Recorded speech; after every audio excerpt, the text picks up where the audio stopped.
Yeah, I mean, there's obviously going to be, if you're doing some sort of group effort and there's a requirement, that might often come up if your costumes are being made by somebody else. Then, hey, they're going to be doing some sort of special photo shoot for some reason. They might say, okay, well, we're having all of these dresses made and they're going to be size 4'6". Then, hey, sorry, all the girls that are going to wear this dress have to be a 4'6", because that's that's what we're getting made, whether they have the girls picked out or not. And if we do a higher profile event for Lucasfilm or for Turner Network or something, and they're looking for a specific size, or they need, all of the stormtroopers to be shorter than Darth Vader, for TV or for something like that, then that's the only specifications. But as far as the group itself, there is no, discrimination, and it works out great. Yeah, I think your Jawa, by the way, was fantastic. Yeah, and that's just something for the little ones. The Jawa is a great costume for the little kids to get into, because you can go to the fabric store and for less than $50 to $60 and very little sewing knowledge, you can put together a whole Jawa costume. I have my two daughters started out as Jawa, and now they're just growing, and my 14-year-old is 5'8" now, so she now has graduated into the Biker Scout.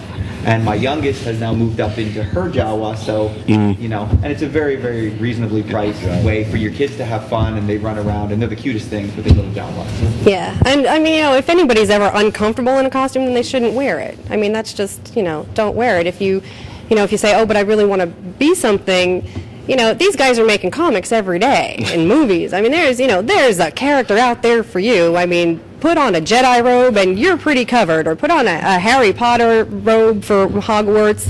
You're covered up. Not everything is like, Star Sapphire and her, and mind you, that was the old version of her.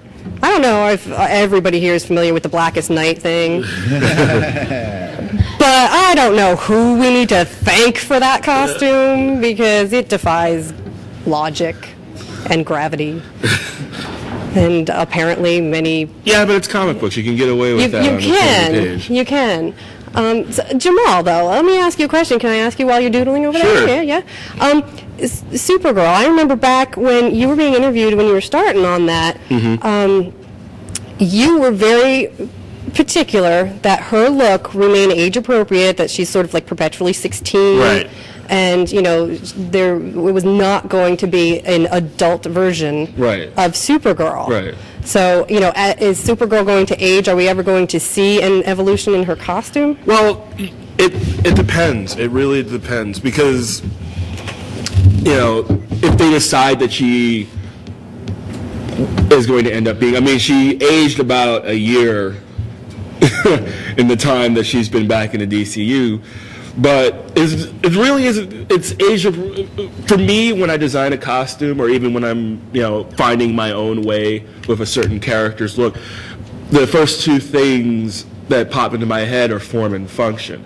What I think works for the character. The changes that I made to the Supergirl costume were, a lot of it was based on the fact that I didn't think that the direction that they went with her design when they brought her back, not just age appropriate, but it turned me off. And I have no problem with beautiful women, but if you're presenting a character to me who's supposed to be a 16-year-old girl who is at this point in her life trying to live up to the example that Superman sets, you're not going to have her running around, tiny little pencil skirt and her shirt like right up underneath her boobs. So I just made minor changes in that case that I thought would not just reflect my own opinion of how she should present herself visually, but her own mindset that we were building in the book. Do you ever think of being Supergirl's dad, like you're in charge of her, and no, not really. You don't take that kind of ownership level? No. I think of myself. I'm the custodian for now. Custodian. Because there will probably, more than likely, there'll be somebody after me. There were people before me. It's just the way that when you're working for a company like DC or Marvel, that's just the way it is. You get to be the caretaker for that time. Whoever comes after me is definitely not going to think of the book the same way that I do visually. So they're going to bring their own ideas and their own sensibilities to it. Great, thanks.